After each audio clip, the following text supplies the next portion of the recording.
रिया की बात सुनकर सुहानी अंदर तक सहम गई थी, तो वहीं राहुल भी थोड़ा डर गया था। फिर रिया ने जोर जोर से हंसते हुए आगे कहा, तुम्हें एक इंटरेस्टिंग बात बताऊं, इस ड्रग्स का कोई एंटीडोज भी नहीं है सिवाय एक चीज के, you know what do you I want say. इतना कहकर रिया फिर से हंसने लगी। वह एक साइको जैसी लग रही थी। तो वहीं सुहानी की मुट्ठी रिया की बात सुनकर और कसकर बंध गई थी। सुहानी गुस्से में कांप रही थी। उसका मन कर रहा था कि वह रिया का मुंह तोड़ दे, पर अभी सुहानी को सबसे ज्यादा कियान की चिंता थी। वह सोच रही थी कि कियान की मदद कैसे की जाए। तभी रिया ने उसे खुद में गुम देखकर कहा, मैं तुम्हारी मदद कर सकती हूँ, तुम्हारे हस्बैंड को मरने से बचा सकती हूँ। Give it to me tonight.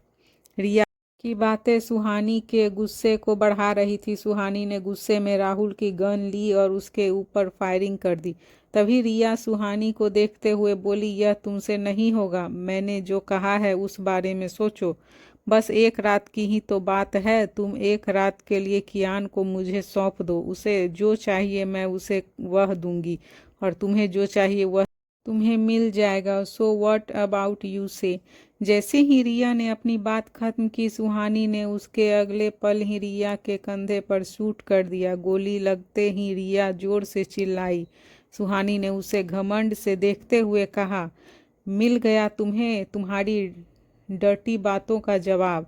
फिर सुहानी ने राहुल की तरफ देखते हुए कहा, ले जाइए इसे यहाँ से राहुल जी, इससे पहले कि मैं इसकी जान ले लूँ। सुहानी की बात सुनकर राहुल रिया को लेकर वहां से चला गया। सुहानी ने रूम के डोर को अंदर से लॉक कर दिया और अपना फ़ोन लेकर किसी को कॉल करने लगी। का कॉल रिसीव होते ही सुहानी ने कहा, हेलो प्रोफेसर, मैं सुहानी बोल रही हूँ। सुहानी ने प्रोफेसर को कॉल कर ड्रग्स की पूरी डिटेल दी। प्रोफेसर ने सुहानी की पूरी बात सुनने के बाद कहा, सॉरी बेटा, मैं इसमें तुम्हारी कोई हेल्प नहीं कर सकता हूँ, इस ड्रग्स का कोई एंटीडोज नहीं है। यह सुनकर सुहानी ने कॉल कट कर दिया और पीछे मुड़ी तो वह कियान को देखकर चौंक गई। कियान ने ऊपर ड्रग्स का असर होने लगा था। वह अपनी टाई को खींचकर गले से निकाल रहा था। उसे देखकर ऐसा लग रहा था जैसे वह बहुत दर्द में हो। सुहानी जल्दी से उसके पास आई तो कियान ने उसे खुद से दूर करते हुए कहा, तुम जाओ यहाँ से I don't want to hurt you. Kiyan ने यह पेनफुल आवाज में कहा था, जिसे सुहानी सुनकर अंदर तक कांप गई थी। कियान को ऐसे देखकर सुहानी के चेहरे पर दर्द झलक रहा था। सुहानी कियान के पास आई और उसे शांत करने की कोशिश करने लगी, पर कियान पर किसी भी बात का कोई असर नहीं हो रहा था। उसे अपने शरीर में गर्मी और जलन महसूस हो रही थी, जिसकी वजह से वह अंदर ही अंदर तड़प रहा था। वह अपनी शर्ट को बिना बटन खोले ही खींच कर निकालने लगा, जिसकी वजह से उसकी शर्ट के सारे बटन टूट गए। सुहानी कियान को यह सब करते देखकर शॉक्ड होती जा रही थी। सुहानी ने जैसे ही उसे छूने के लिए अपना हाथ बढ़ाया तो कियान ने उसका हाथ झटक दिया और उसे हाथ से धक्का देकर खुद से दूर करते हुए कहा, गो अवे फ्रॉम मी। यह कहकर कियान वॉशरूम में चला गया और खुद को अंदर से लॉक कर लिया। कियान अपने दोनों हाथ वॉल पर रखे शावर के नीचे खड़ा था। पानी से उसकी पूरी बॉडी भीग रही थी, जिसे उसे ठंडक मिल रही थी, पर ठंडक के साथ साथ उसकी जलन भी बढ़ रही थी। कियान खुद को कंट्रोल करने की कोशिश कर रहा था। अपने आप से स्ट्रगल करते हुए उसकी आंखें लाल हो गई थी। उसके हाथ जो वॉल पर थे, उसने अपने नाखूनों से उस वॉल को खरोच दिया था। कियान का दर्द अब धीरे धीरे बढ़ रहा था। वह अब और बर्दाश्त नहीं कर पा रहा था। उसके सोचने समझने की शक्ति कम हो गई थी। उसने एक गहरी सांस ली और खुद से कहा, शायद अब तक वह चली गई होगी। अपने मन में इसी ख्याल को लिए कियान वॉशरूम से बाहर आया और अपने सामने सुहानी को देखकर वह शॉक्ड रह गया। वहीं सुहानी कियान को हैरानी से देख रही थी। कियान का पूरा शरीर पानी से भीगा हुआ था और उसके फॉरहेड पर आए बालों से पानी टपक रहा था। जैसे ही सुहानी की आंखें कियान की आंखों से मिली तो वह उसकी लाल आंखें देखकर डर गई। सुहानी उसे देखकर सहम गई थी। कियान उसे देखते हुए उसकी ओर बढ़ रहा था। सुहानी कियान को अपनी ओर बढ़ते देखकर डर से अपने कदम पीछे ले रही थी। तभी वह पीछे हटते हुए बेड से टकरा गई। कियान सुहानी के करीब आ गया और उसने अपना सिर झुका सुहानी के कंधे पर रख दिया। फिर उसने मदहोशी भरी आवाज़ में सुहानी के कान में कहा, मैंने तुमसे कहा था ना, चली जाओ, मैं तुम्हें हर्ट नहीं करना चाहता। सुहानी कियान की बात का कुछ जवाब दे पाती उससे पहले ही कियान ने अपने एक हाथ से उसके कंधे को पुश करते हुए उसे धक्का दे दिया। धक्का लगते ही सुहानी पीछे बेड पर गिर गई। उससे पहले कि वह कुछ समझ पाती या दोबारा उठकर खड़ी हो पाती तब तक कियान उसके ऊपर आ गया था और फिर उसने सुहानी के कान के पास आने अपने होठ ले जाकर धीरे से कहा, आई एम सॉरी। यह कहते हुए कियान ने सुहानी के दुपट्टे को उसके गले से निकाल कर फेंक दिया। सुहानी की आंखें एकदम से बड़ी हो गई। उसने कियान को रोकना चाहा पर अब कियान खुद के कंट्रोल से बाहर हो गया था। उसके हाथ अब सुहानी के कपड़ों को फाड़ने लगे थे। वह उसे रोकने की पूरी कोशिश कर रही थी पर वह उसे रोकने में नाकामयाब हो रही थी।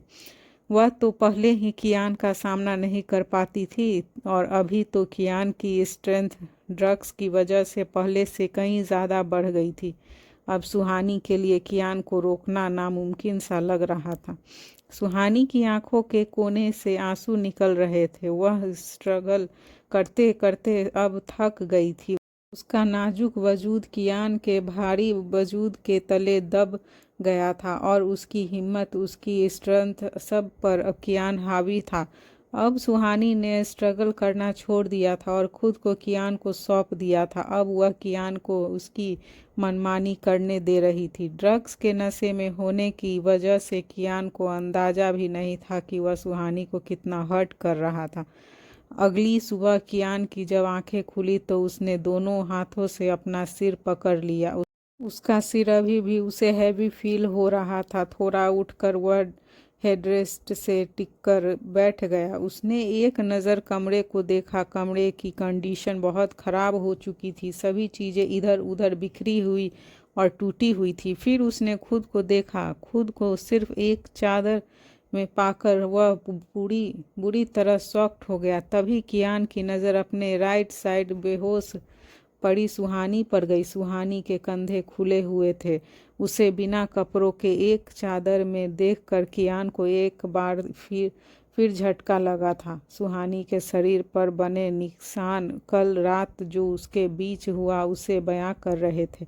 कियान ने जल्दी से उसे अपनी बाहों में छुपा लिया और एक टक उसे घूरने लगा। कियान को अब खुद पर गुस्सा आ रहा था। वह सुहानी के साथ जानवरों जैसा सलूक कैसे कर सकता था।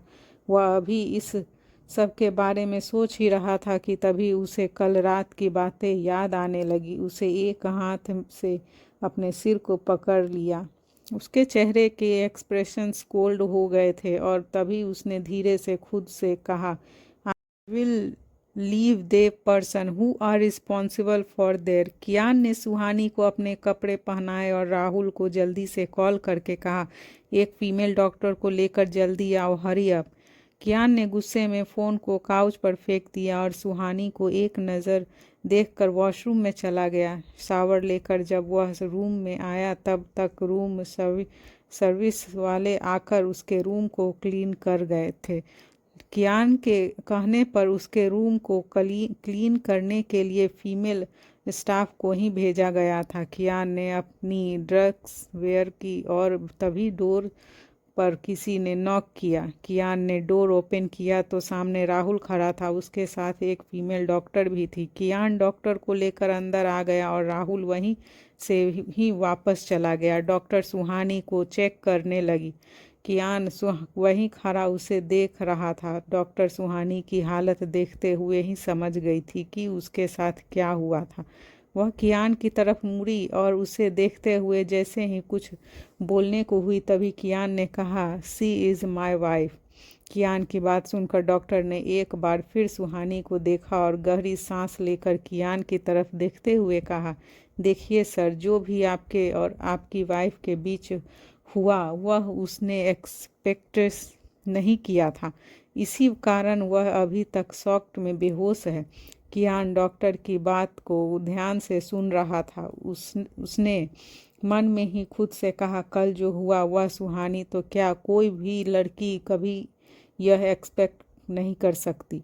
फिर डॉक्टर सुहानी को एक इंजेक्शन देकर वहाँ से चली गई। कियान ने अनकॉन्शियस सुहानी को देखा, जिसके चेहरे पर छोटी बच्ची की मासूमियत छाई हुई थी। उसका खूबसूरत चेहरा मुरझाया हुआ था। कियान उसके पास गया और फिर सुहानी के गाल को छूते हुए उसके फॉरहेड पर किस किया।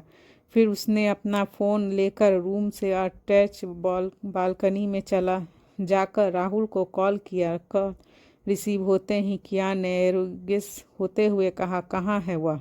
कियान को सब याद आ गया था। वह समझ गया था कि यह सब रिया का किया है। दूसरी तरफ से कॉल पर राहुल ने कहा, सी इज़ डेड नाउ। यह सुनकर कियान ने चौंकते हुए कहा, व्हाट। फिर राहुल ने कहा, हाँ सर, कल उसने भागने की कोशिश की और हमारी ही गन से हम पर फायरिंग करने लगी। रिटर्न में जब हमने फायरिंग की तो मेरी गन से निकली बुलेट उसे लग गई। यह सुनकर कियान ने गुस्से में कॉल कट कर दिया और झुलझुला कर खुद से कहा, इतनी आसान से मौत मिल गई उसे, लकी गर्ल। सब याद आते ही कियान ने सोच लिया था कि वह रिया को तरपा तरपा कर मारेगा। आफ्टर ऑल उसकी हिम्मत कैसे हुई कियान ओबरॉय को ड्रग्स देने की। पर रिया के मरने की खबर ने कियान की फ्रस्ट्रेशन को बढ़ा दिया था।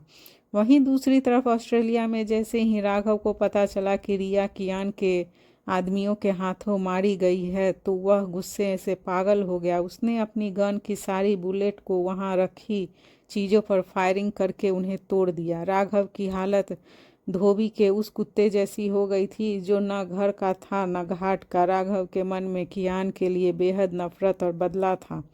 उसके पास अब अपने डैड के पास जाने के अलावा कोई और ऑप्शन नहीं बचा था। पर उस प्रॉमिस का क्या जो वह अपने डैड से करके आया था कि कियान ओबरॉय को मात देने के बाद ही वह उससे मिलने जाएगा।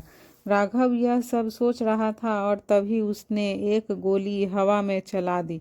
वहीं इंडिया में सुहानी को अब धीरे धीरे होश आ रहा था। वह अपनी अंधुली आंखों से रूम को देख रही थी। उसे सब धुंधला धुंधला नजर आ रहा था। सुहानी ने अपना सिर पकड़ लिया और सिर पकड़े हुए ही उठकर बेड का सहारा लेकर बैठ गई। तभी कियान भी बालकनी से रूम में आया और सुहानी को ऐसे सिर पकड़े देखकर वह जल्दी से उसके पास चला गया। उसने टेबल से पानी का ग्लास उठाकर सुहानी की तरफ बढ़ा दिया। सुहानी ने एक नज़र कियान को देखा और फिर अपनी पलकें झुका ली। उसने ग्लास पकड़ने के लिए अपना हाथ बढ़ाया तो उसके हाथ अभी भी कांप रहे थे।